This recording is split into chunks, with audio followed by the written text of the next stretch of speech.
History is vital in understanding the character of the state, so don't play with history.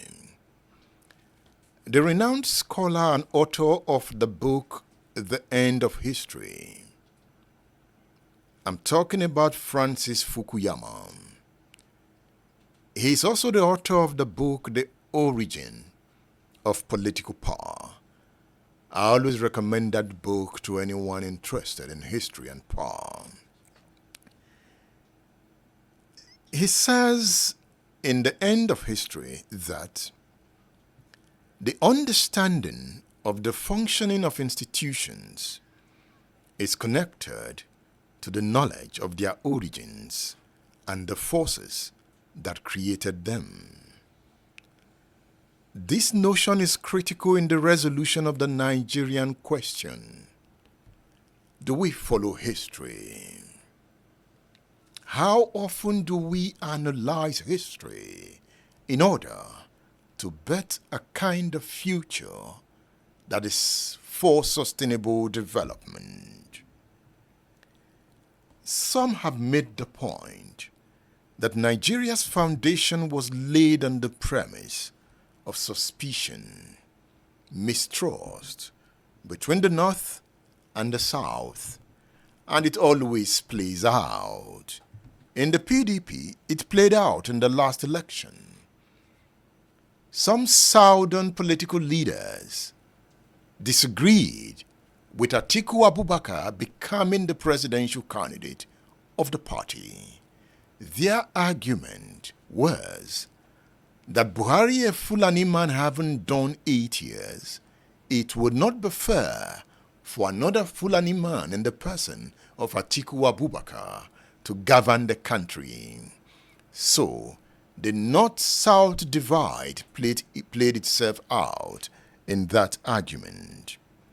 If you've also followed history, some make the point that by preserving northern Nigeria as an area of cultural autonomy with its own strong institutions, Britain contributed to the forces that culminated in the Nigerian Civil War. When they talk about preservation of the North, there is one question that comes to mind. Somewhat, the South was divided into two: the Western region and the Eastern region. But the North was left intact. So you had one big North who came to Parliament to dominate the divided South. And once the South was divided, you created the Igbo and the Yoruba, and you created one behemoth North. So in every discussion in Parliament, the North would dominate. Ordinarily, either Azikiwe or Nnamdi, Azikiwe or Obafemi Awolowo would have been in the best position to govern, considering their contribution to the independent movement. But the South was splitted into West and East. To even add insult to injury, the Midwest was created from the West, thus dividing the South further and leaving one North. It was until the military struck in 1966 that the North was redefined. So having looked at that point, some would say that that kind of structure gave birth to some of the problems that we are encountering today. In the book, Nigeria, A New History of a Turbulent Century, written by Richard Byrne, he gave historical examples that align with the point I have raised. And if you look closely, you will find that book here. Richard Byrne, there's the book. Yes, you'll find it there. I am raising questions about the Nigerian question. Another argument is that the British had no choice but to maintain the North's decisive numerical advantage, as it was the sole defense against political and economic domination by the South. Did you get that argument? The British felt that the North was already disadvantaged in terms of natural resources and human resources. The South was already more educated. The South had oil. Awolowo was already generating millions from cocoa. So if you gave power to the South, that would be total dominance of the North.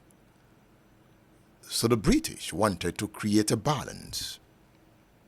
And they said, let's have a big North.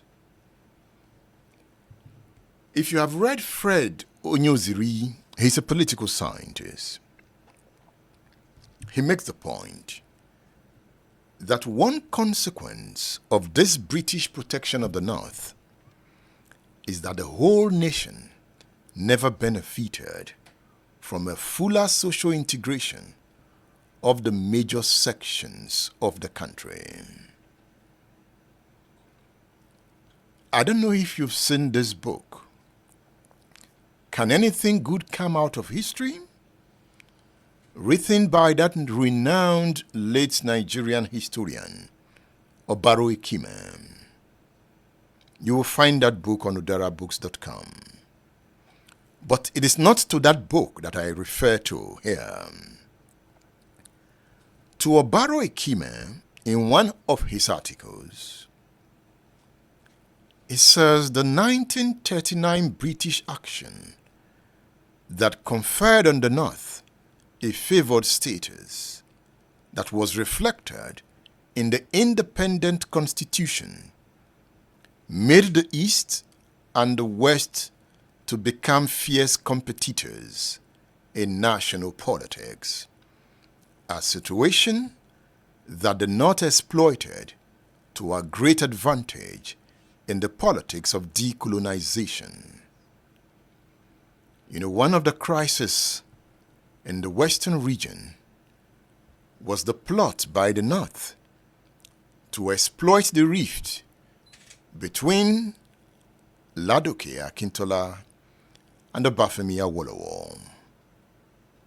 Ahmadu Bello and Tafawa Balewa were bent on ensuring that Awolowo was skimmed out of power in the Western region. The consequences was Operation Wet Year, when thousands were killed, many were burnt alive in Yoruba land.